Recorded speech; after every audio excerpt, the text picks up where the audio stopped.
de Fundación Democracia y Justicia en nuestras redes sociales para que lo puedan igual participar comentarios sobre él. A continuación, sin más preámbulo, realmente me gustaría compartirles que la primera persona que nos va a dar su disertación, su ponencia, es Úrsula Indecochea, pero antes me gustaría extracto, compartirles un poco de su experiencia. Es una abogada peruana, estudios de maestría en Derecho Constitucional por la Universidad Católica del Perú y con estudios avanzados de Derechos Humanos por la Universidad Carlos III de Madrid. Perdón. Desde el programa de Independencia Judicial, donde ella es directora en la Fundación para el Debido Proceso, se encuentra a cargo del monitoreo, diagnóstico, observación técnica de los procesos de selección de funcionarios de altas magistraturas en Latinoamérica. Así que, sin más, le cedo la palabra a Úrsula para que pueda iniciar su disertación. Úrsula, te dejo la palabra. Gracias, muy buenos días a todos y todas. Muy agradecida por la invitación a Fundación DTJ por acompañarlos esta mañana.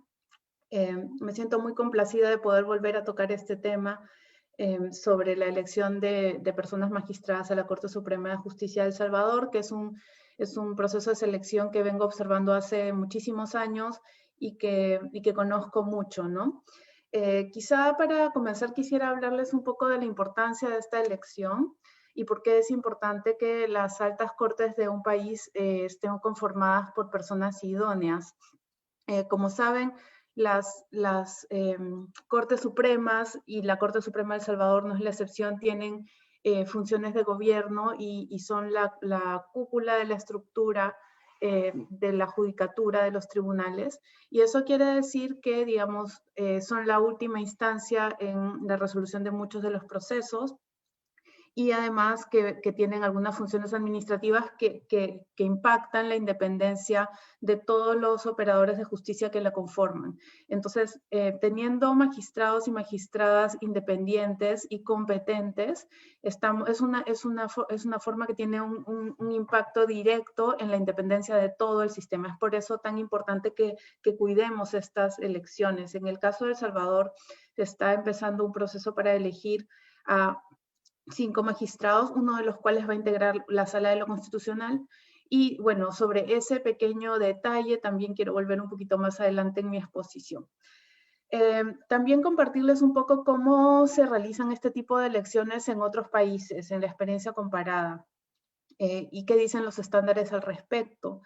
No existe realmente una única forma. Los países determinan libremente en sus constituciones la forma en que se eligen a los magistrados de sus cortes supremas, pero hay diversos tipos, digamos, que se han podido clasificar. Uno de ellos, quizá el más polémico ahora, son los mecanismos políticos. Mecanismos políticos entendidos no mecanismos en los que se elige por motivos políticos, sino en que los órganos políticos juegan un rol, participan en esa elección, ¿no? Ya sea las asambleas o los congresos o el ejecutivo con un rol, y a veces ambos. Entonces, estos mecanismos políticos, según los estándares internacionales, requieren salvaguardas y garantías un poco más intensas, más reforzadas, precisamente porque al estar en manos de poderes políticos, requieren estas garantías para asegurar que las decisiones no se basen en motivos políticos, sino en la idoneidad y los méritos y capacidades de los candidatos. Luego tenemos mecanismos de concurso público, que según, digamos, los mecanismos internacionales de derechos humanos son aquellos que más se acercan o que mejor garantizan un resultado independiente. En El Salvador sería un poco el mecanismo que tienen en la fase del CNJ. Luego tenemos mecanismos corporativos, como el que existe en Colombia, por ejemplo, donde son los órganos, los propios órganos jurisdiccionales quienes eligen las cortes, mejor dicho, cubren las vacantes que se van generando, ¿no? Algunos con elementos mixtos que vienen también de mecanismos políticos, y finalmente tenemos las elecciones por voto popular directo, como las que tienen en Bolivia, y en algunos estados de los Estados Unidos para elegir jueces de primera instancia, donde las personas, los ciudadanos votan directamente por quienes van a ser los magistrados o jueces. Y en ese caso, en el caso de El Salvador, este componente se ve en esta parte de la FEDAES, donde los abogados de todo el país eligen a la mitad de la lista de candidatos que llega a la Asamblea Legislativa. Y por supuesto existen mecanismos que son una mezcla de todos los anteriores, y eso es el caso precisamente de El Salvador. El Salvador tiene una etapa de preselección donde existen dos mecanismos diferentes, uno por voto popular, voto directo de los abogados, y otro por concurso público, y luego se unen para un mecanismo político que viene en la segunda fase a cargo de la Asamblea Legislativa. ¿Cuáles son los problemas con los mecanismos políticos, ¿no? Y esto es algo que quiero recalcar porque había una evolución en cuanto a los estándares internacionales. Los estándares internacionales dicen, bueno, cada país elige la forma en que elige a sus altas cortes y ninguno es mejor que el otro siempre que se respeten ciertos estándares. Pero también dicen que, como les mencioné, los concursos públicos se acercan un poco más.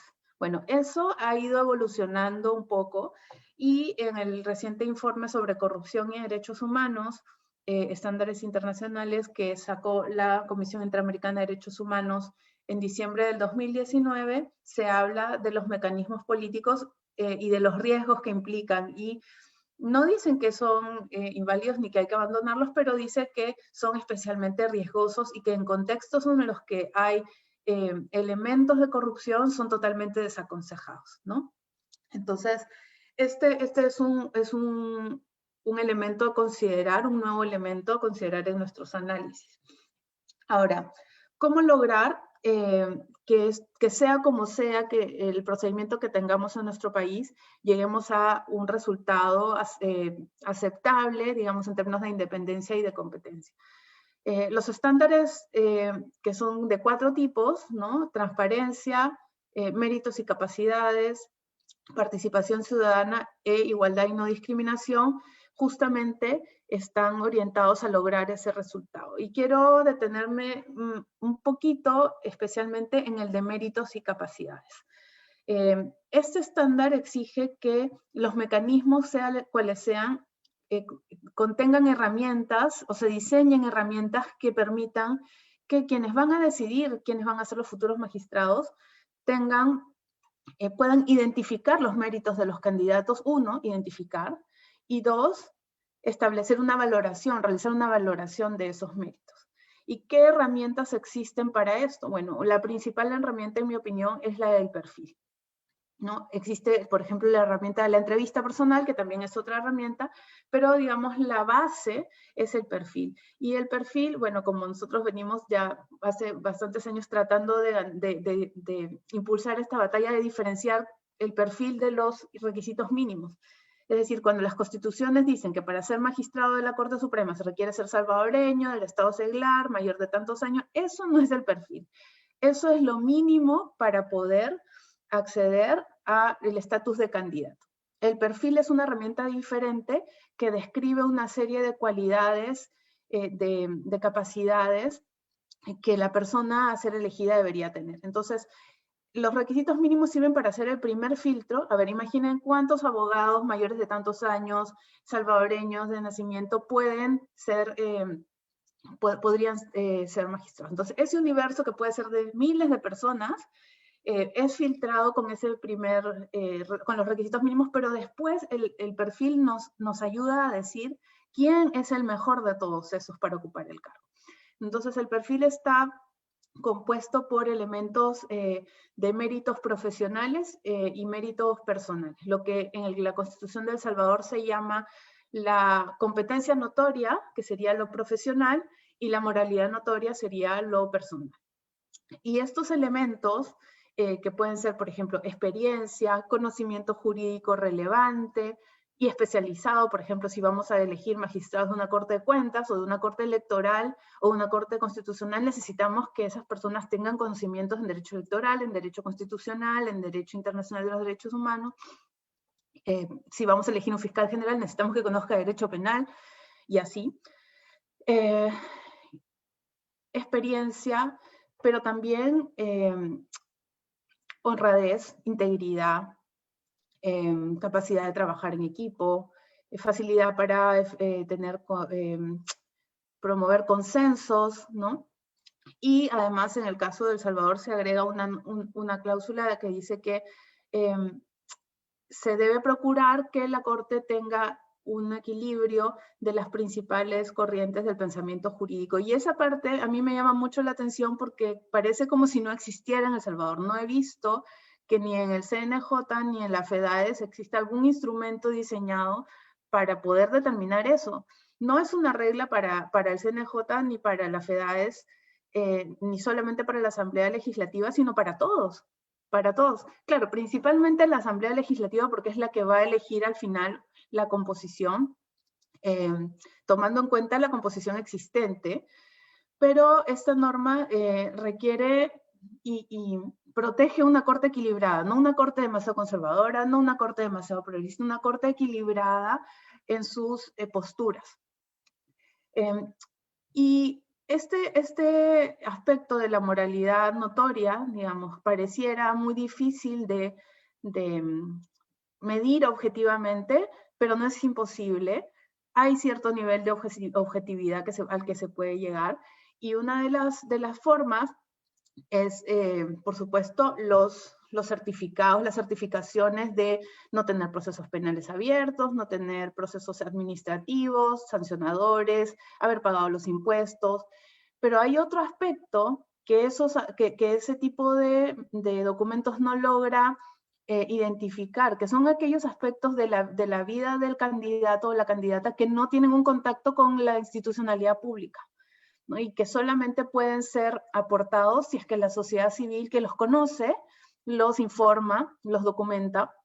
Por ejemplo, si esta persona fue un buen jefe, si esta persona realizaba acoso laboral a sus subordinados, si esta persona no podía trabajar en equipo porque era un compañero de trabajo desleal, ¿no? O si era una persona que faltaba mucho a su trabajo. Bueno, no sé, hay una infinidad o que maltrataba a los animales, o que maltrataba a sus compañeros de trabajo, compañeras, o como acosaba sexualmente. O sea, hay una infinidad de cosas que en un certificado a veces no están y que solamente la sociedad civil puede poner de manifiesto. Entonces, con esto que voy a que dentro de, digamos, el perfil, nos vamos al elemento, digamos, más de las cualidades personales, dentro del perfil de las cualidades personales y a la moralidad notoria.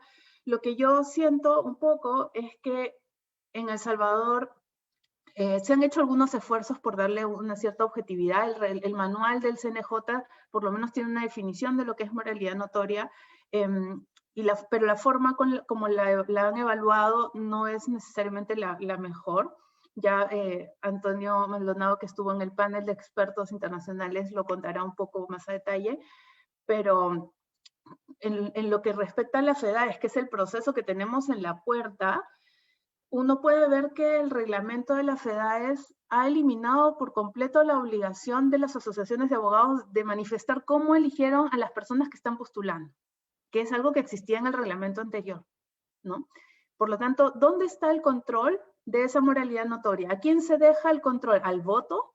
El voto no es un mecanismo para determinar la moralidad notoria, será para determinar quizá la popularidad de una persona, pero no sus cualidades personales.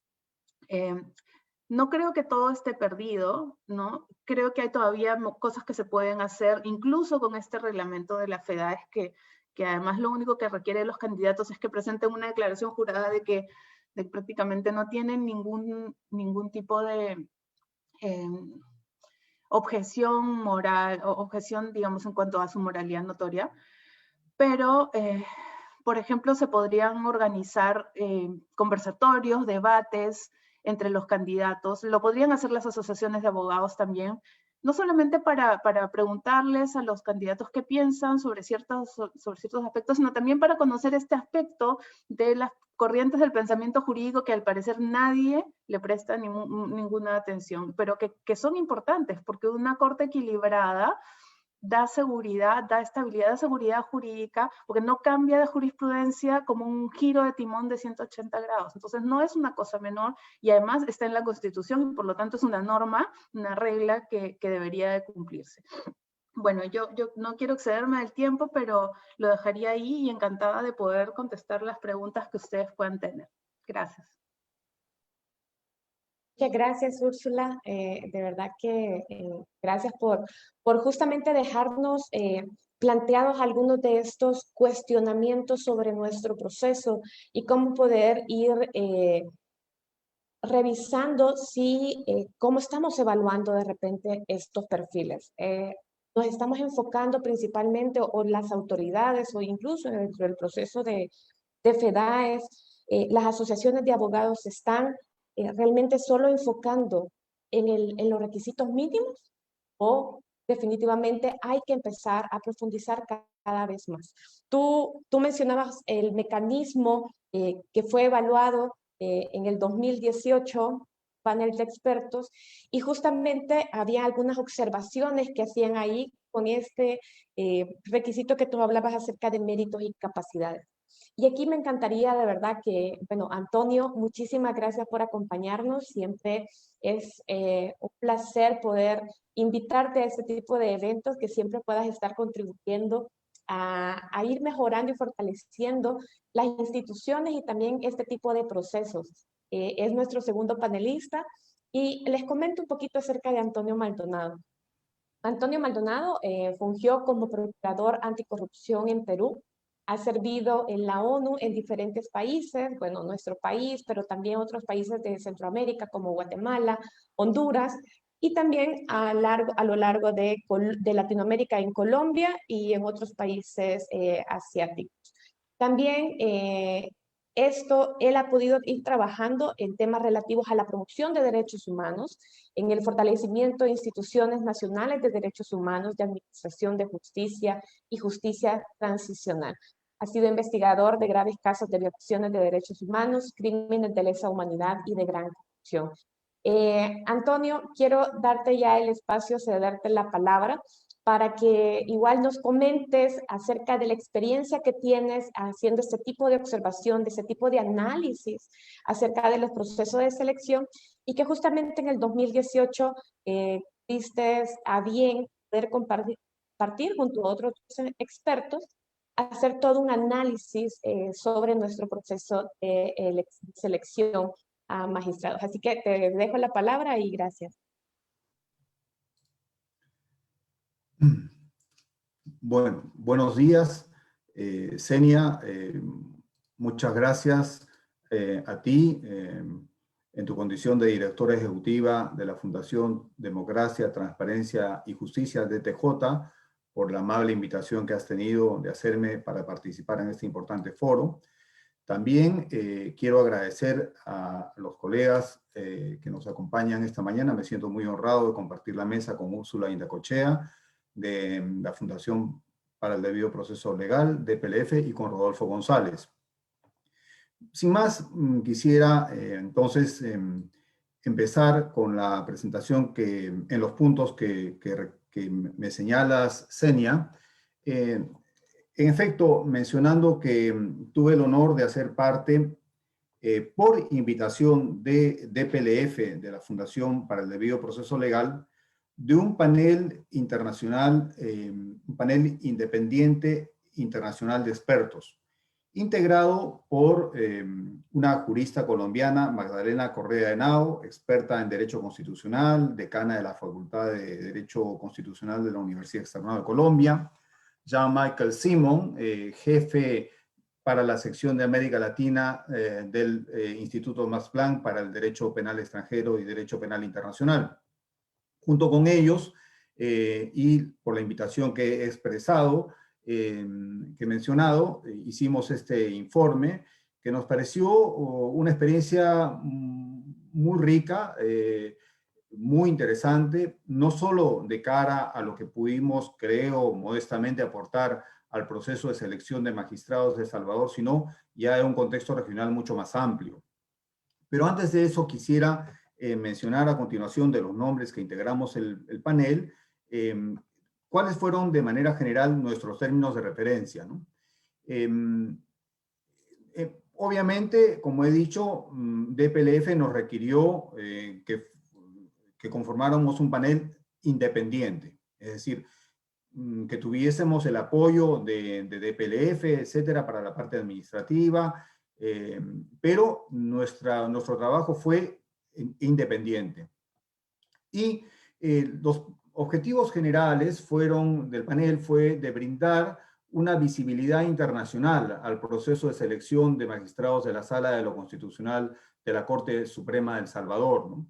También generar una serie de incentivos para una evaluación objetiva del mérito y las capacidades de los candidatos y mostrar el papel que la sociedad civil puede jugar en la selección de estos magistrados.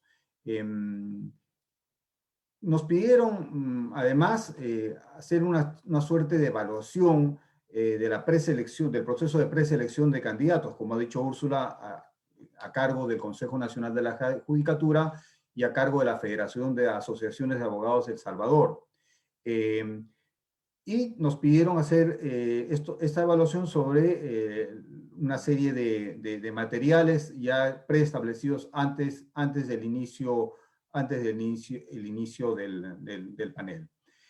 Finalmente, también nos dieron la tarea de dar una visión general sobre la transparencia del proceso de la preselección y de la accesibilidad de la información sobre los candidatos, etc. Entonces, dicho esto, quisiera también referirme a que,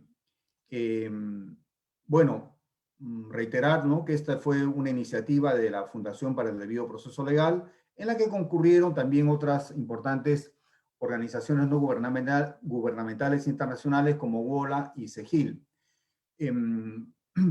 Y que este panel estuvo inspirado por la experiencia de 2 paneles independientes para la selección de comisionados y jueces del Sistema Interamericano de Derechos Humanos, que tuvieron lugar en el año 2015 y el año 2017.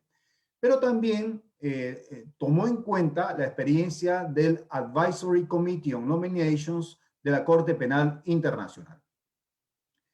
En el informe que ustedes pueden revisar, que está muy bien, está muy bien hecho y muy bien publicado por DPLF, tanto en su versión del resumen ejecutivo como en el informe completo, está en la página web de DPLF, podrán analizar que nosotros en principio partimos de estudiar el contexto en el cual se daba este proceso de selección y elección de magistrados de la Corte Suprema. Y veíamos que la nota característica era que el marco general era el que había surgido de los acuerdos de paz de los años 91 y 92 y en particular de las reformas de la Constitución de 1983. Y esto lo señalábamos como algo positivo.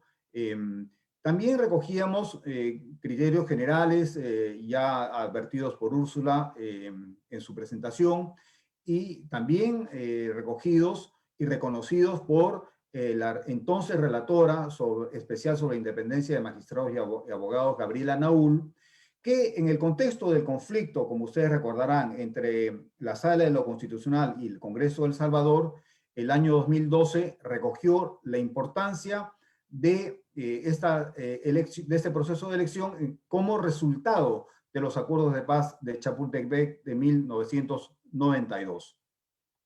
Y en ese marco contextual, nosotros también reconocimos y recogimos la jurisprudencia de la propia Sala de lo Constitucional sobre el concepto del principio de la independencia judicial.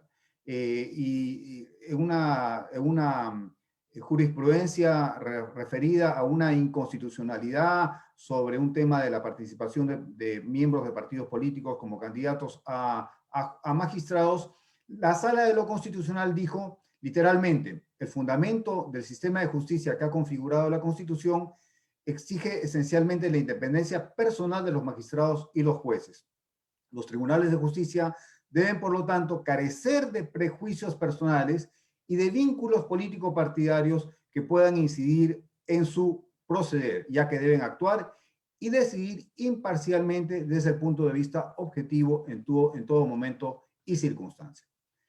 Luego de esto, de marcar un marco contextual, ya entramos a la parte del proceso de selección.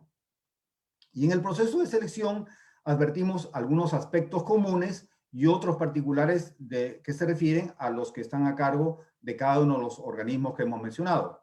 En los aspectos comunes dijimos que pues los postulantes deben satisfacer, como mencionaba Úrsula, los requisitos mínimos establecidos por la Constitución, en particular el que establecido por el artículo 176, pero por debajo de ello, requisitos establecidos en leyes de inferior jerarquía, como la ley del Consejo Nacional de la Judicatura, en fin. En cuanto al proceso de selección a cargo de FEDAES, dijimos que debe establecerse un registro especial de abogados elegidos para candidatos a magistrados de la Corte Suprema, con el fin de asegurar que exista un procedimiento que respete los principios mínimos de transparencia, etc. También analizamos el reglamento del Consejo Nacional de la Judicatura referido a la forma como pueden postular los candidatos de los abogados inscritos en el registro especial de abogados elegibles. Luego analizamos el mecanismo de selección del propio Consejo Nacional de la Judicatura.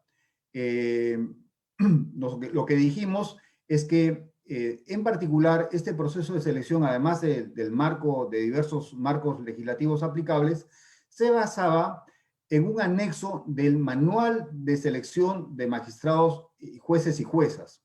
Y eso es importante porque nosotros, como panel independiente, no trajimos un criterio diferente para cumplir parte del mandato. Como dije, y lo recuerdan, una parte del mandato era también expresar una valoración sobre los candidatos preseleccionados. Entonces nosotros trabajamos con los mismos estándares establecidos por la legislación salvadoreña y en particular por el manual del Consejo Nacional de la Judicatura, en particular, por ejemplo, en lo que se refiere a la evaluación de la moralidad notoria. En ese sentido, ustedes pueden ver en el informe general cómo aplicamos los criterios del manual. Luego, hicimos una evaluación de las etapas procesales,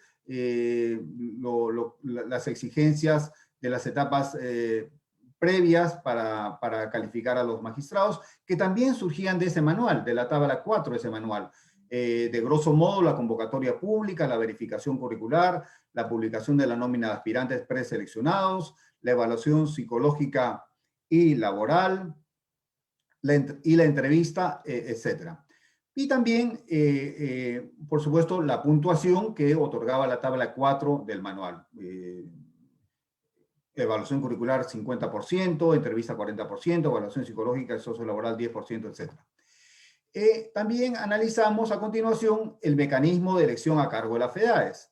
Y básicamente trabajamos con el reglamento electoral de la FEDAES, las normas electorales y su aplicación, los criterios para aceptación de las candidaturas en la FEDAES, etc. Y finalmente, desarrollamos un análisis sobre el tema de la formación de la lista y presentación ante la Asamblea Legislativa, incluyendo una evaluación de los perfiles de los candidatos y las observaciones. Bueno, quizá es importante acá decir que pusimos especial atención respecto de algunos criterios de ponderación. Por ejemplo, respecto de la evaluación del criterio de preselección de la moralidad notoria, si bien conforme a su regla general el panel utilizó los mismos 3 elementos y sus respectivos parámetros y puntajes para medir y clasificar a los postulantes según el manual del CNJ, se aplicó un enfoque diferenciado. En cuanto reconociendo que la tabla 4 no prevé un parámetro con una escala de valores y pesos, puntajes, notas correspondientes para medir cada uno de los 3 elementos que lo integran.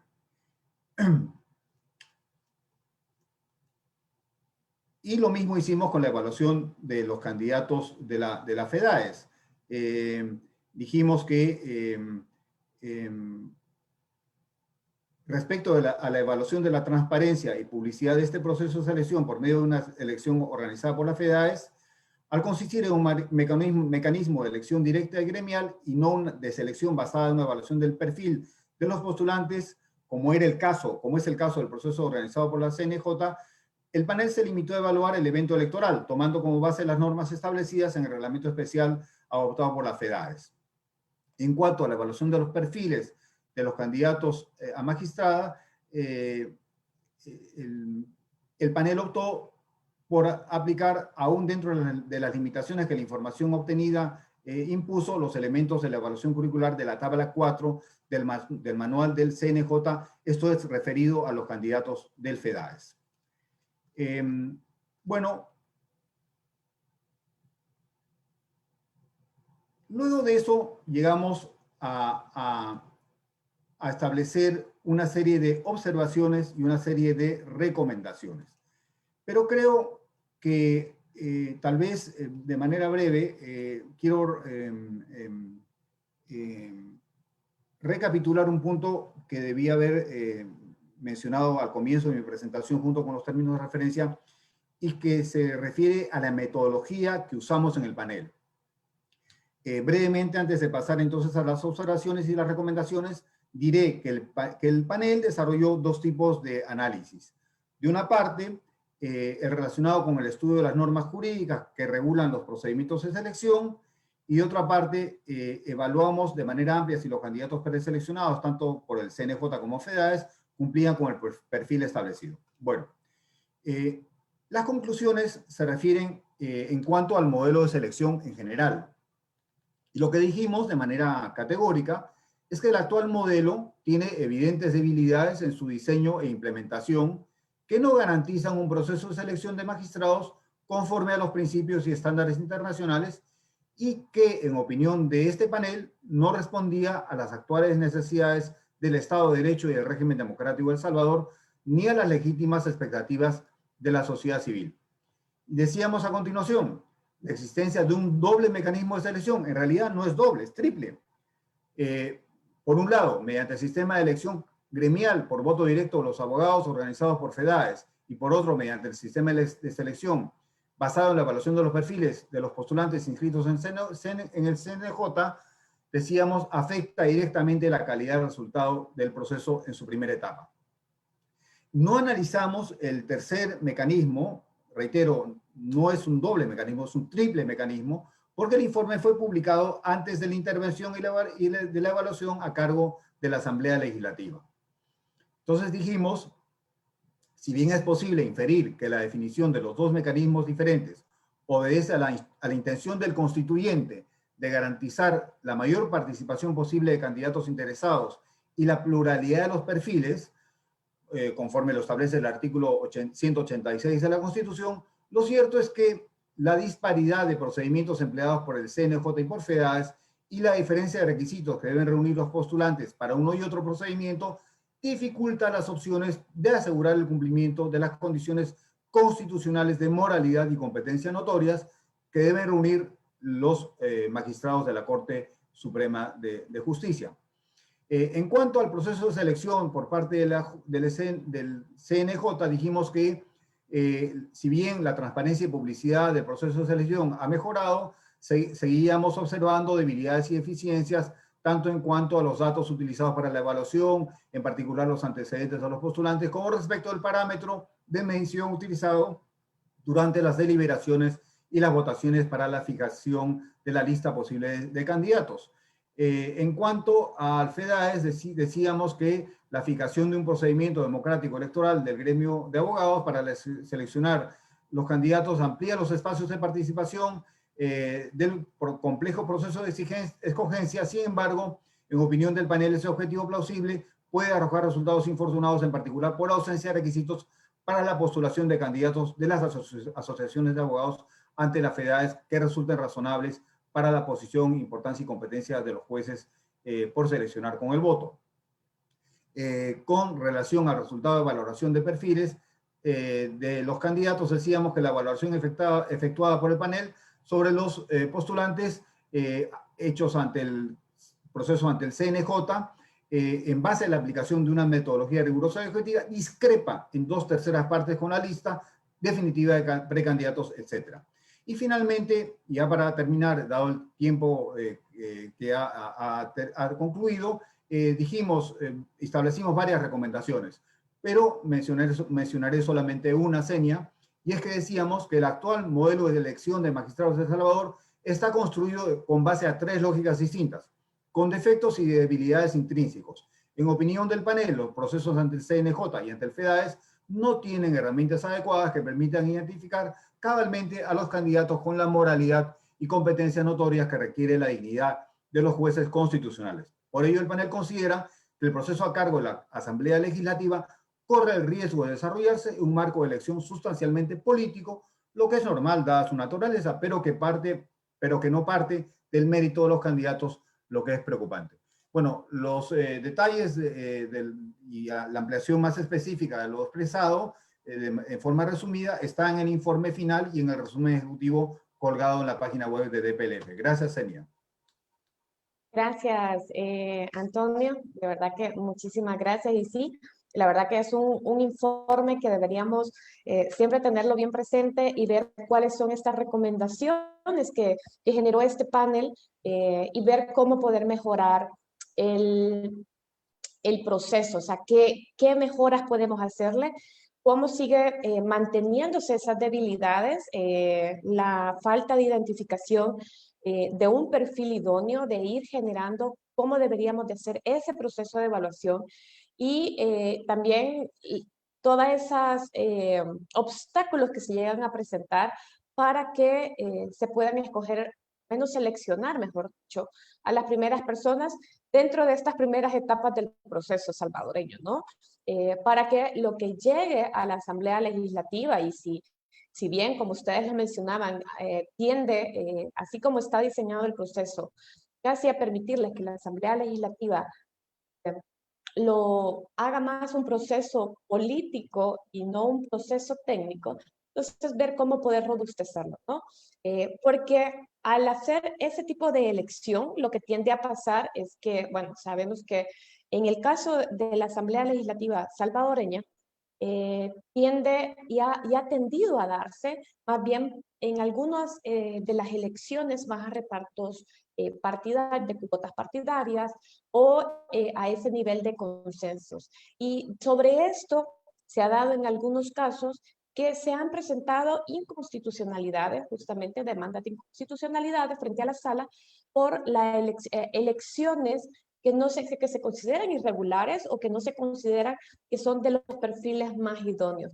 Y al ver que hay algún tipo de vulneración, bueno, hay algunos ciudadanos o ciudadanas que han presentado demandas por este tipo de elección. Y en este caso, justamente entrando a este proceso, a este tema, mejor dicho, acotándolo aún más, me gustaría darle la palabra a Rodolfo González, quien es ex magistrado de la Sala de lo Constitucional, es docente universitario en materia constitucional, abogado y consultor en el libre ejercicio, para que nos pueda compartir un poco acerca de la jurisprudencia constitucional en el marco de elecciones de segundo grado, elecciones indirectas, y precisamente en algunos casos específicos con elecciones de magistrados.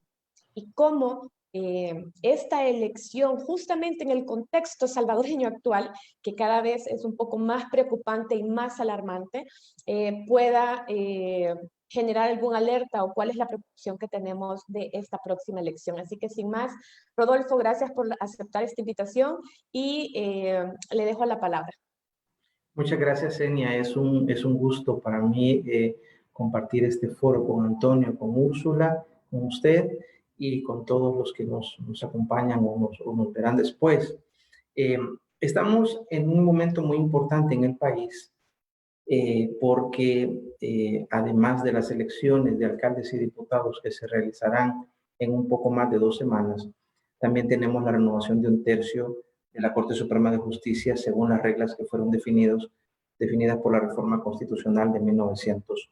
91-92. Y efectivamente, la sala que yo integré de 2009 a 2018 profundizó no solo en la elección de magistrados de corte, sino en todas las elecciones indirectas que hace la Asamblea,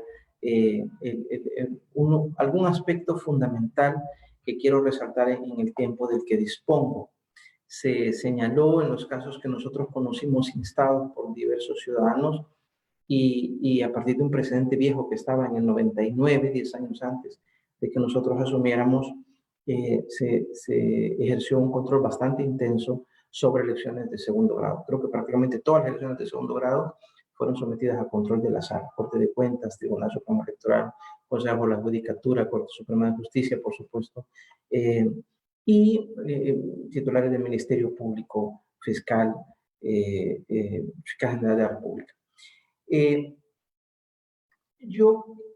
Si bien los casos que llegaron a la sala se refirieron muy frecuentemente a un tema concreto que es la vinculación partidaria, sí invitaría a que, como señala algún sector de la doctrina y de la jurisprudencia, cuando habla de los precedentes, podemos hacer una interpretación minimalista o maximalista de los precedentes.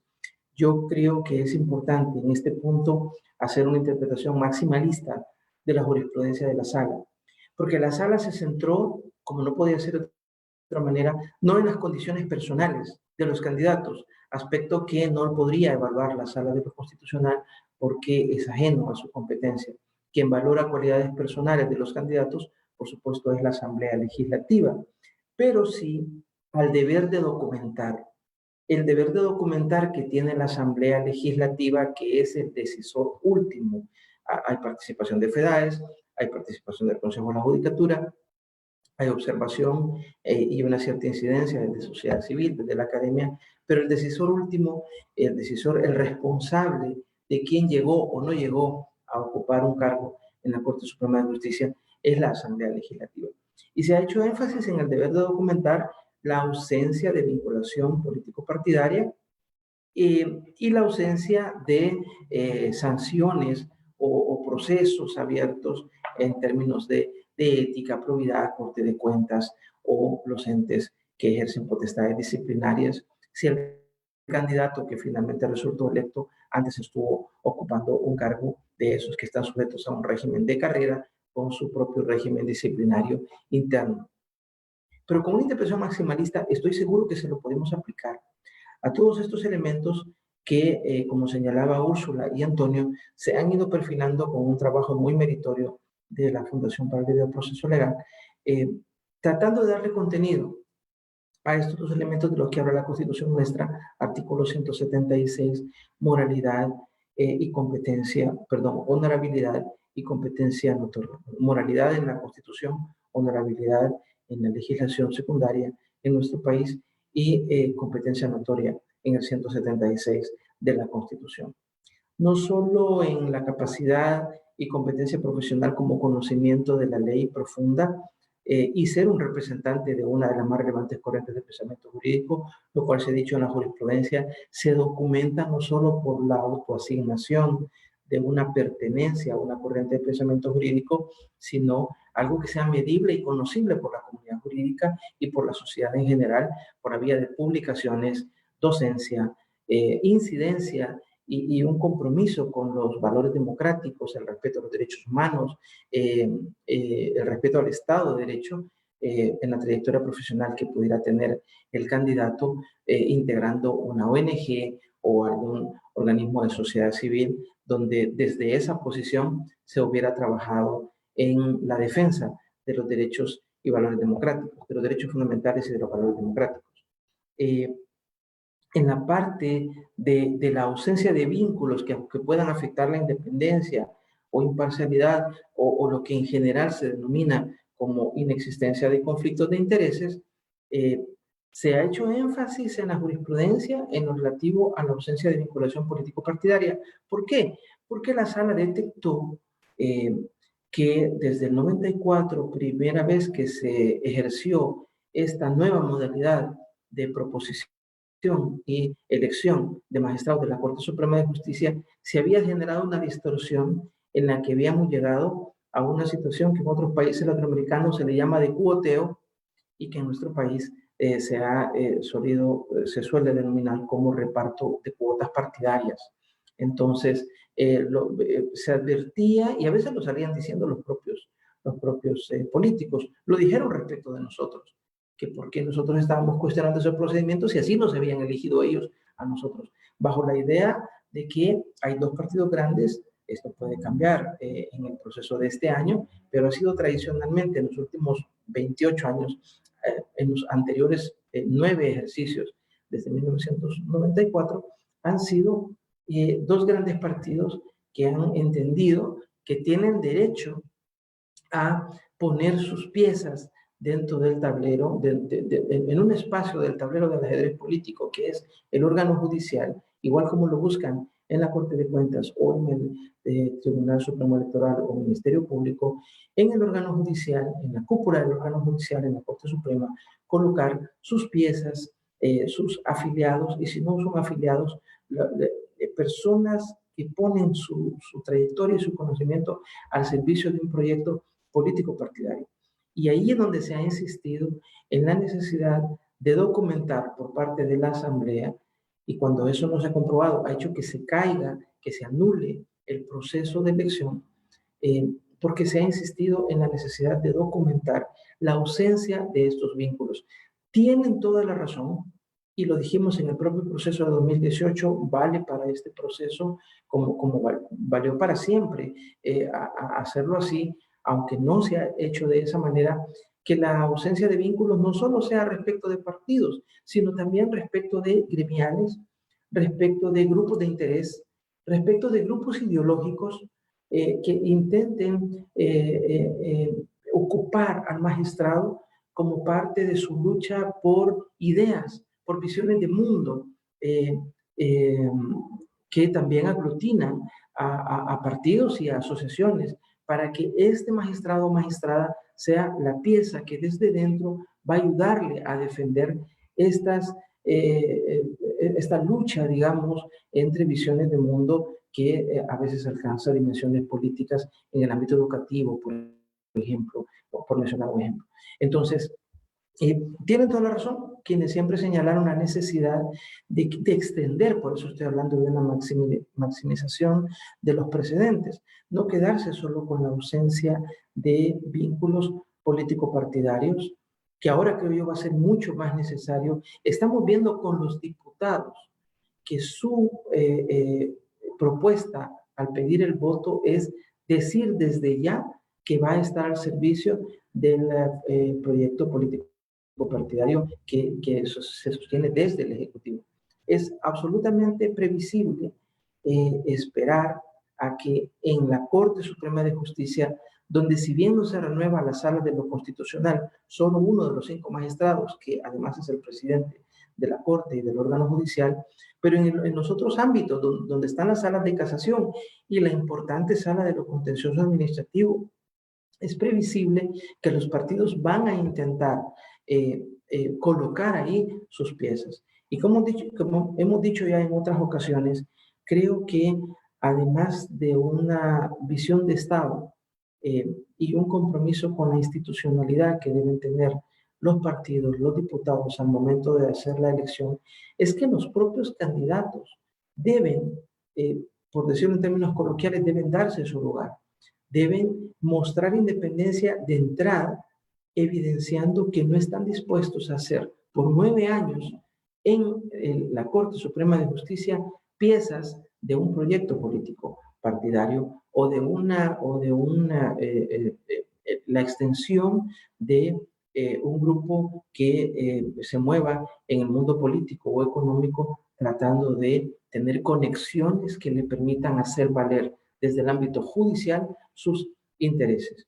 Entonces, por eso es importante enfatizar este deber de documentación, y estoy hablando en la etapa final, efectivamente, desde que son los que controlamos en la Sala de lo Constitucional y son los que anulamos en más de una ocasión, el deber de documentar la ausencia de estos vínculos, la acreditación de la capacidad, de la moralidad notoria, pero también yo creo que a partir de una experiencia que nos ha sucedido en el país, yo agregaría a los estándares que se utilizaron con el baremo y con la propuesta importantísima, tanto del panel que menciona Antonio, como las propuestas desde la Fundación para el Debido Proceso Legal y la sociedad civil en nuestro país. Yo creo que es importante agregar una característica que por la misma realidad de nuestro país se va haciendo cada vez más necesaria,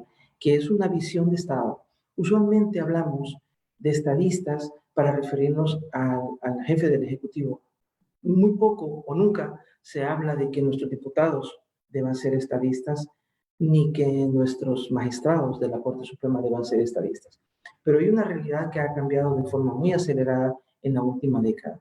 Nos estamos aproximando a aquellas sociedades en las que prácticamente todos los conflictos entre visiones de mundo, entre visiones puramente ideológicas o religiosas, ya no digamos el conflicto entre intereses económicos o políticos, pasan por la Corte Suprema de Justicia. Se llevan a los tribunales, se judicializa, estamos llegando a un punto que se está judicializando cada vez más temas. Y eso hace que los magistrados se encuentren en el ojo de un huracán, donde tienen que prioridad, se señala también en la propuesta, la necesidad, la capacidad de hacer una ponderación, de hacer un equilibrio entre el nivel de productividad, la calidad de las decisiones y que ahí se demuestre ese compromiso de los magistrados ya en el ejercicio con los valores democráticos y el compromiso por la defensa de los derechos humanos. Pero los jueces, bueno, eso vale para jueces de primera instancia, pero muchísimo más para la Corte Suprema de Justicia, son gobernantes también. Se gobierna desde la Corte Suprema de Justicia. No se configura positivamente las políticas públicas, pero sí negativamente controlando a los órganos que realizan e implementan, tanto en el diseño normativo como en la ejecución y la dotación de recursos, a las políticas públicas en materia económica, educativa, ambiental, exterior, etc.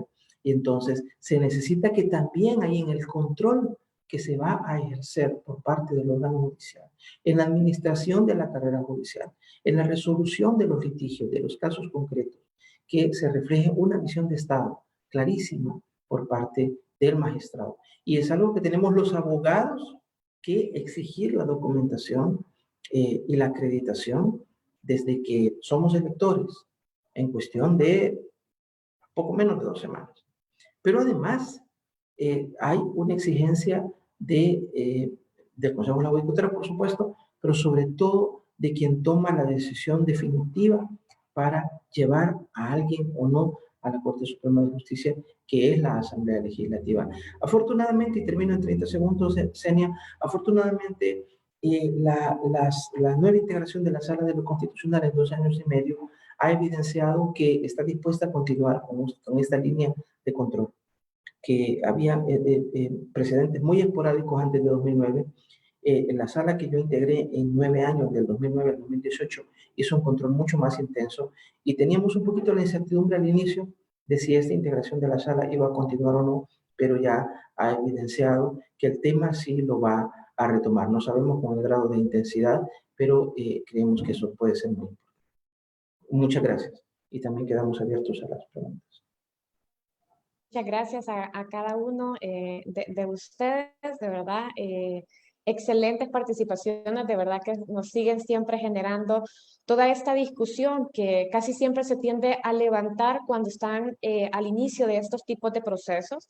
Pero es algo que creo que desde sociedad civil, y aquí lo digo por pertenecer a una de ellas, y justamente como este evento lo hemos organizado entre el Instituto Iberoamericano de Derechos Constitucionales, la sección para El Salvador, también bueno, Fundación de TJ, Acción Ciudadana, FUSADES, ANEP, como interesados justamente en que cada vez que hay una elección de magistrados de Corte Suprema de Justicia, estamos viendo que está en juego la independencia judicial. esa independencia que es la que debe de prevalecer, sobre todo en un órgano que, como cada uno lo ha mencionado, y Rodolfo lo mencionaste aún más a profundidad sobre la importancia del control que ejercen en las diversas áreas, ¿verdad? Y vemos como, por ejemplo, en la Sala de lo Constitucional ejerce ese control constitucional para salvaguardar y garantizar derechos fundamentales, pero también en otros temas que han generado una gran controversia en nuestro país, pero que han generado mejoras. Y, por ejemplo, uno es de procesos de elección de altos funcionarios de otras instituciones de nuestro país. Así que, de verdad que muchísimas gracias por cada una de sus disertaciones. Y me gustaría igual darles el espacio de 3 minutos, si pudiesen hacer como alguna conclusión o recomendación de cómo ustedes, dentro de lo que han observado este proceso, poderlo trasladar como expertos o como observadores que a veces hacen. Por ejemplo, Úrsula, tú que observas y haces monitoreos, y parte de tu programa justamente a nivel latinoamericano es identificar cuáles son las fortalezas, cuáles son los riesgos que se suelen dar en elección de funcionarios de altas cortes, y que no sean como las personas más capacitadas o que tengan ese tipo de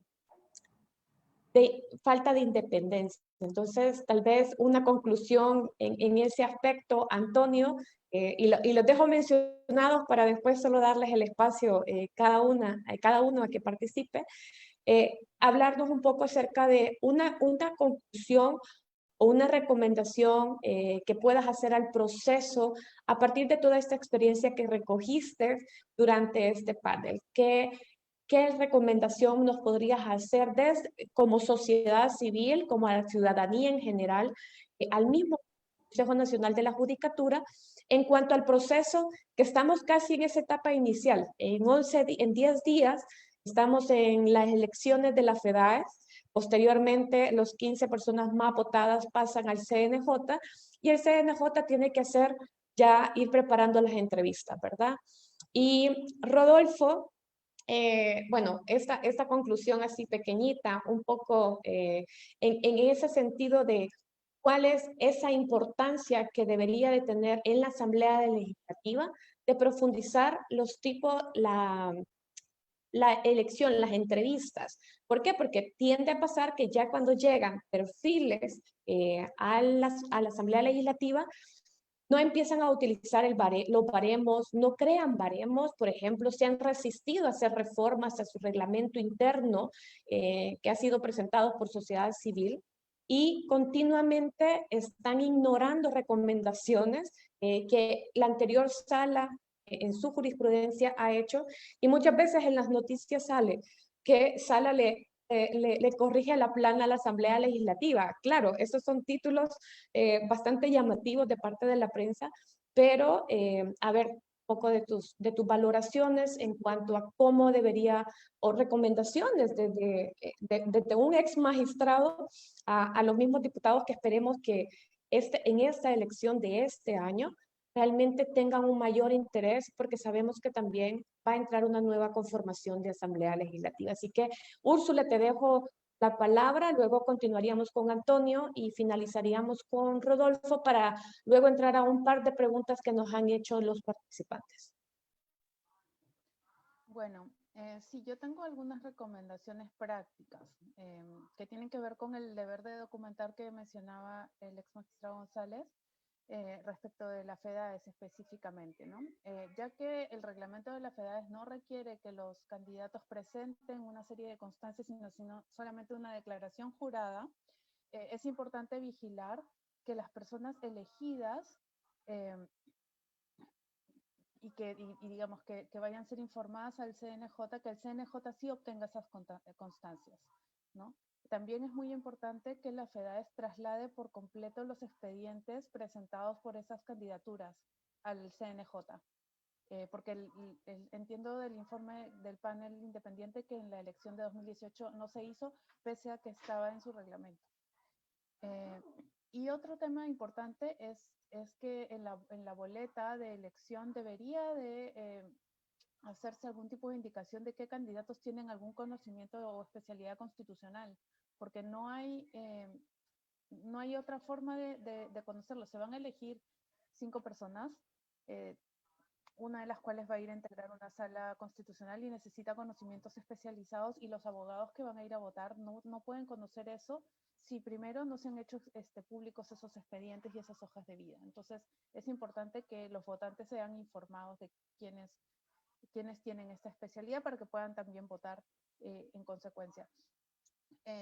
Y finalmente, quizás ya para la etapa de la Asamblea Legislativa, es importante prestar atención a quienes son los que son elegidos como suplentes, no solamente a quienes son elegidos como titulares. Esto lo comento porque de lo que observamos en otros países de América Latina, por ejemplo, para poner así claramente, llamar las cosas por su nombre, en Guatemala la Corte de Constitucionalidad está un poco disminuida con el fallecimiento de uno de sus magistrados, y en este momento quien está definiendo un equilibrio de votos es los suplentes. Entonces, tan importantes son los suplentes como los magistrados titulares en cuanto a sus méritos y capacidades.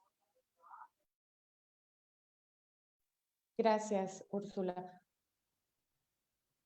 Gracias, Úrsula. Antonio, te dejo la palabra. Muchas gracias, Senia. Sí, en efecto, hay diversas recomendaciones que podríamos, a las que podríamos hacer referencia, pero en particular quisiera hacer referencia a 2 de las recomendaciones del panel independiente. Una se refiere, reitero, a la imprecisión de los parámetros que fija la ley para configurar un perfil de magistrado de la Corte Suprema de Justicia. Al respecto, el panel recomendó rediseñar la organización del proceso y de las reglas sustanciales de selección conforme al sistema de fuentes que somete al Estado salvadoreño, incluyendo los estándares internacionales.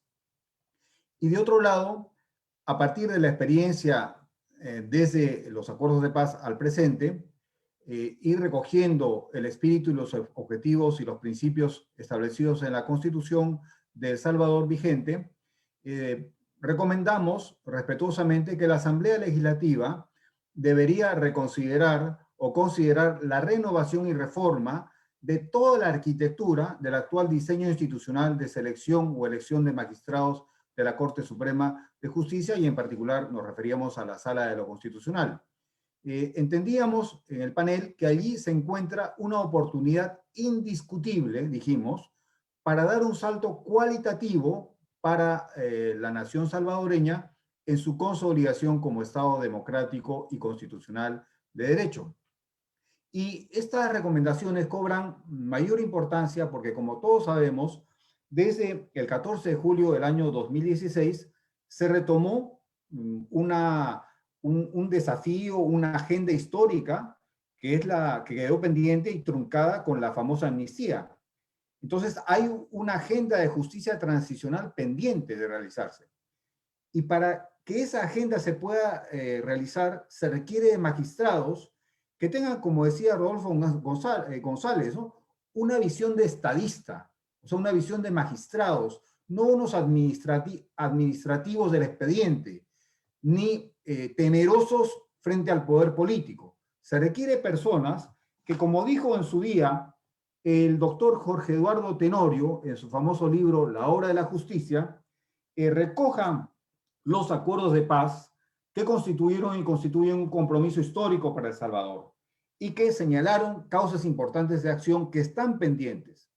A ello se suma, por supuesto, las recomendaciones internacionales, incluyendo las de los informes de derechos humanos del IDUCA, cuando se refiere a que el sistema de justicia de El Salvador vigente tiene una serie de problemas de impunidad y no tiene la capacidad suficiente para enfrentar el abuso de poder y la arbitrariedad.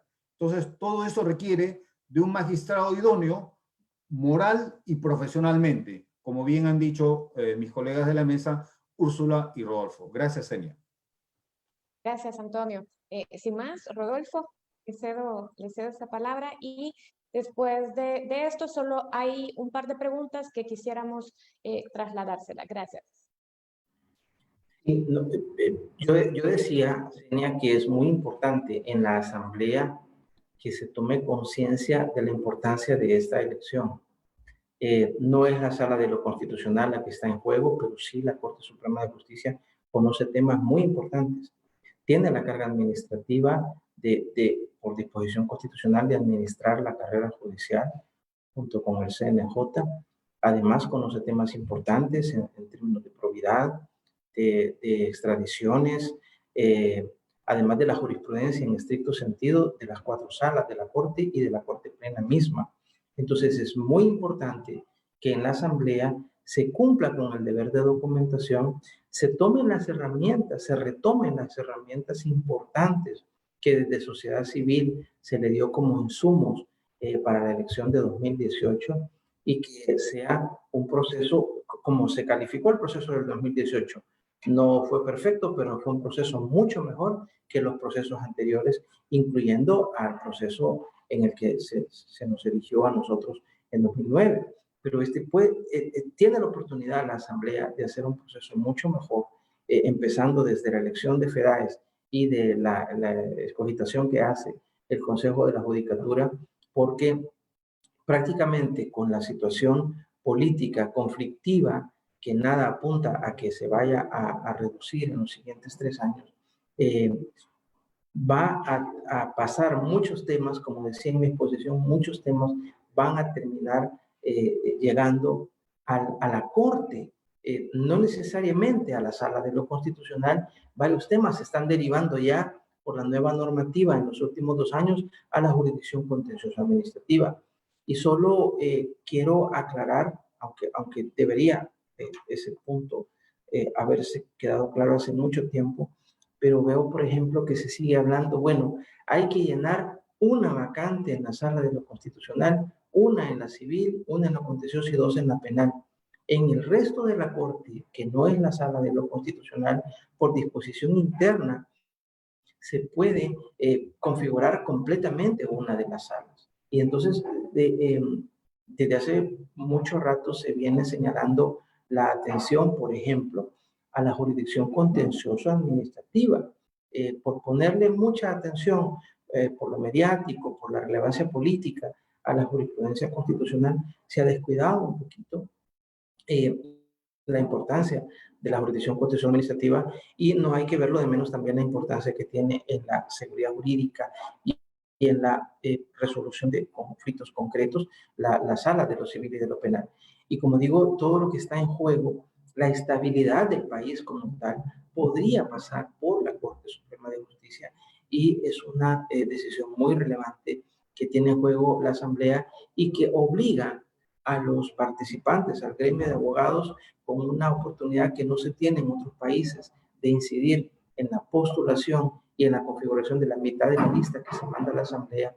El Consejo de la Judicatura, con las potestades que se le dio después de los acuerdos de paz, y la propia Asamblea, tenemos una oportunidad histórica en la renovación de este tercio de la Corte Suprema de Justicia en este año 2021. Gracias, Rodolfo, y gracias por también hacernos ese llamado, justamente, y concuerdo contigo en que le hemos prestado tanta atención a la Sala de lo Constitucional que hemos dejado de lado, de alguna manera, no menospreciándola, pero sí casi invisibilizando la importancia de la Sala de lo Contencioso Administrativo y el resto de salas, ¿verdad? Civil y penal.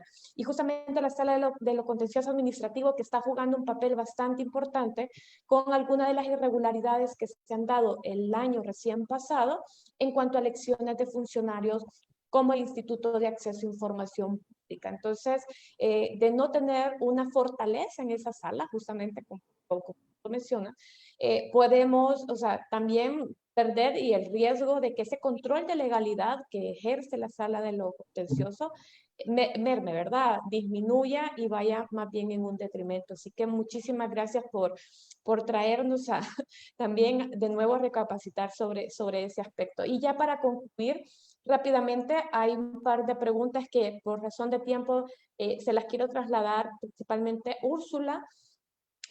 Nos preguntan, ¿qué pasa cuando las personas que aspiran a una magistratura tienen cuestionamientos legales y éticos e invocan su presunción de inocencia. Si gustas, la respondes y luego paso a otra pregunta para Rodolfo y con eso iríamos concluyendo. Listo. Bueno, eso es un argumento que ha salido mucho últimamente en Guatemala, ¿no? En Guatemala están eligiendo cortes, bueno, desde hace un año, y varios de los candidatos tienen investigaciones abiertas por varios de los casos de corrupción que tramitaba la CICIG. Entonces, este argumento de, oye, pero yo tengo presunción de inocencia, entonces no deberían excluirme del proceso porque deberían considerarme inocente. Nosotros hemos sacado un informe respecto de esto y quiero ponérselos con un ejemplo para que se entienda. Es un ejemplo un poco extremo, pero creo que se va a entender. Por ejemplo, si el abogado del Chapo Guzmán se presentara a ser magistrado de la Corte Suprema, esa persona estaría, por ejemplo, ejerciendo válidamente la profesión, ¿no? Nadie le podría estar acusando de hacer nada ilícito. Sin embargo, querríamos que esa persona sea la que decida los casos más importantes del país. No. Entonces, hay realmente un ámbito para la presunción de inocencia, que es el ámbito del proceso penal y el proceso, la potestad sancionatoria punitiva del Estado. Pero en el caso de los procesos de selección de magistrados, existen otros valores en juego, como la confianza de la ciudadanía en la independencia del órgano y del magistrado, ¿no? Entonces, no es un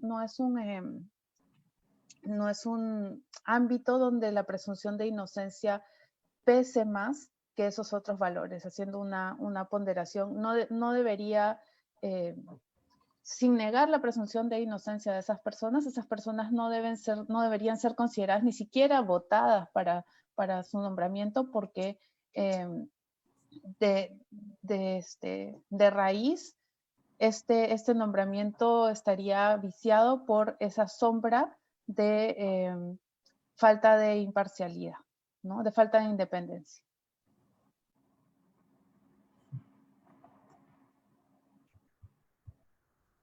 Perdón, lo que suele pasar a veces en las reuniones virtuales, el micrófono apagado. Pero para continuar con preguntas, Rodolfo, tenemos dos preguntas para ti. Uno es, si bien la Sala de lo Constitucional no cambia mucho su correlación, pero es el presidente de la Corte Suprema de Justicia quien sí tiene que hacerse el cambio, ¿verdad? Es quien finaliza su periodo. Entonces, preguntan, ¿también influye mucho en Corte Plena y en el órgano judicial este cambio del presidente de la Corte Suprema? Bueno, hay que decir que la Corte de 2009 para acá cambió una concepción que se tenía en los años anteriores, de la cual no se sabía hacia afuera, pero era el reconocimiento a que el presidente definía la agenda de la Corte. No proponía una agenda, sino que la definía. Y eso, pues, se discutió y se llegó a la conclusión de que en la Ley Orgánica Judicial, la facultad del presidente no es de definirla, sino de proponerla. Y él puede proponer unos temas, pero la Corte Suprema, con mayoría de 8 votos, puede cambiar la agenda que propone el presidente. Porque sabemos que en el manejo de la agenda, decidiendo qué temas entran y cuándo entran, o cuáles definitivamente no se agenda nunca, hay un poder importante que puede tener el presidente en los temas de país. Y entonces es importante que esta verticalidad se cambió un poco y yo pensaría que hasta ahora ha sido una posición más horizontal. Y en cuanto a la definición de la agenda, yo no veo ahí un riesgo. Sí es importante que eso tampoco estoy muy seguro, pero bueno, así se ha entendido y eso sí no se ha cambiado, que la Corte Suprema de Justicia en todas las cuestiones administrativas actúa por medio de su presidente. Y el presidente de la Corte tiene mucho poder administrativo. En la sala es un voto más y en la Corte igual es un voto más para los aspectos de decisiones administrativas colegiadas o jurisdiccionales. Pero en el poder administrativo sí tiene mucho poder, no se ha, cambiado por la vía de la colegialidad ese poder administrativo que tiene el presidente. Y nosotros lo vivimos, cuando se impuso, tarimazo incluido, un presidente en 2012, por casi un año, vivimos en la sala a un presidente que en algunos aspectos obstaculizaba el trabajo jurisdiccional de la sala o de la Corte Suprema. Entonces, este punto es importante tenerlo en cuenta. Tal vez en sala, aunque suene peyorativo, no tiene esa intención, va a ser minoría. Y ya viene un bloque de 4 magistrados que más o menos se ha ido consolidando desde noviembre de 2018. Pero en Corte Plena tendrá el poder administrativo que se le da, no estoy muy seguro que sea la ley, pero la forma en que se ha interpretado esa ley es que para las cuestiones administrativas el presidente, la Corte actúa por medio de su presidente. En todo lo que la ley no le atribuye a la Corte y es una actuación administrativa, o en la mayoría, por lo menos, se actúa por medio del presidente. Y yo creo que es importante porque debemos, creo yo, afinar el lápiz mucho más de lo que se hizo en el 18. No solo, Senia, porque se le puso atención quizá excesiva al tema de la sala de lo constitucional en detrimento de otras salas, sino que también se puso mucha atención a los propietarios y se descuidó en alguna medida el tema de la sala suplente. Y ahora también hay que pensar que va el presidente, que son 4 dentro de la Corte. Hay que pensar en qué pasa con los otros órganos y si los otros órganos y los partidos van a intentar colocar sus piezas desde dentro del judicial para ser parte de un proyecto que no emana internamente de la propia Corte, sino que viene de otro órgano y concretamente del Ejecutivo. Muchas gracias, Rodolfo. Y rápidamente una nueva pregunta para ti. Preguntan, ¿qué quiso decir el constituyente con el requisito de que la Corte Suprema de Justicia, en la Corte, deben estar presentes las corrientes del pensamiento? ¿Son corrientes políticas? Se refiere a si es positivista o justnaturalista, conservador o progresista. Tal vez brevemente una respuesta a esta pregunta. La respuesta es no son corrientes políticas y no se refiere el 186 de la Constitución a que los partidos tengan derecho a colocar a personas que desde el judicial van a continuar, digamos, tratando de echar a andar su visión más pro Estado, pro mercado, liberal, conservador, socialista, etcétera. No. Lo que hace la Constitución en el 186, y es la manera en que se ha entendido en la jurisprudencia, es reconocer una realidad. El derecho es un dato objetivo, pero la interpretación y aplicación puede ser objeto de distintas interpretaciones, y el mandato es un mandato de pluralidad. Tampoco se refiere a que sean algunos que provienen de la academia, otros de la carrera judicial, otros de ser funcionarios de la administración pública. No se refiere a eso. Se refiere a la pluralidad que está reconocida por la Constitución y que debe mantenerse así en la interpretación del derecho. Y ahí tal vez con lo que decía Úrsula, tal vez por ser un país pequeño, bueno, si se puede aclarar en la papeleta su especialidad, pues mucho mejor. Pero ese punto sí yo pensaría que las especialidades más o menos las conocemos los abogados cuando estamos votando. La trayectoria, la especialización que ha tenido o no ha tenido un candidato, lo podemos conocer. Lo que sí la Asamblea tiene que documentar es la ausencia de vinculación con grupos de interés que luego puedan poner en entredicho su independencia, porque es lo que no se quiere de un juzgado. Gracias, Rodolfo. Úrsula, creo que tenías un pequeño comentario acerca de lo que Rodolfo nos estaba compartiendo.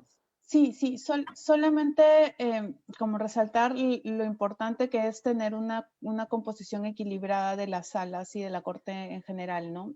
Parece como si esto no fuera importante y parece como si fuera como una declaración vacía que casi en la práctica no tiene utilidad, pero pensemos que una composición equilibrada evita un giro de timón en las corrientes jurisprudenciales. Nosotros, por ejemplo, hicimos el monitoreo de las entrevistas a candidatos a la Sala de lo Constitucional en el 2018 por la Asamblea Legislativa, y prácticamente al mirar todas las preguntas, ya tener una lista de, digamos, los cientos de preguntas que se hicieron, básicamente lo que les preguntaban era: ¿usted está dispuesto a cambiar la jurisprudencia de la Sala de lo Constitucional de El Salvador? Y eso no podría suceder si se respeta esa norma de la composición equilibrada, porque todos los cambios jurisprudenciales serían lentos y serían progresivos. Y segundo, una composición equilibrada garantiza que los casos difíciles, que son aquellos casos en los que justamente las posiciones jurídicas se entran en tensión, esos casos cuando sean decididos, van a ser decididos después de un debate profundo, de una deliberación, y a la vez garantizan que los casos en los que hay unanimidad es porque esos casos se basan en un consenso sobre cuáles son los valores básicos que la Constitución salvadoreña reconoce. Muchísimas gracias. Bueno, y ya en honor al tiempo, vamos a dar por finalizado este evento. De verdad que agradecemos a su presencia. Les invitamos a estar atentos de nuestras redes. Gracias, Úrsula. Gracias, Antonio. Gracias, Rodolfo, por aceptar participar en este webinar, por sus disertaciones, por compartir su conocimiento. Y nosotros estaríamos igual dando seguimiento a la elección de magistrados para la Corte Suprema de Justicia. De verdad que como sociedad civil también nos debemos involucrar, no solamente las organizaciones de sociedad civil, sino que también la ciudadanía en general. Muchas veces estas son el tipo de elecciones que a la ciudadanía tiende no a importarles, por así decirlo, lo vamos dejando de lado, y es donde debemos incentivar, porque si a la ciudadanía en general también se ve afectada cuando no hay una aplicación de justicia equitativa, en igualdad, y no hay esa independencia judicial, porque en algún momento vamos a necesitar siempre hacer uso de un sistema de justicia, y este debe ser el más idóneo, el más íntegro, para poder brindarle a la ciudadanía un acceso a la justicia. Bueno, así que de verdad que muchísimas gracias. Quiero cerrar entonces esta mañana con este agradecimiento, y estaremos igual comunicándonos y viendo algunos otros eventos que este año vienen con muchas elecciones también de otras instituciones de control de nuestro país, que siempre van a ser de una gran relevancia. Así que, sin más, muchas gracias a cada una de ustedes. Así que, Gracias, Senia. Gracias, gusto. Adiós. Gusto, Rodolfo. Gracias. Un gusto compartir con ustedes. Mucho gusto. Igual.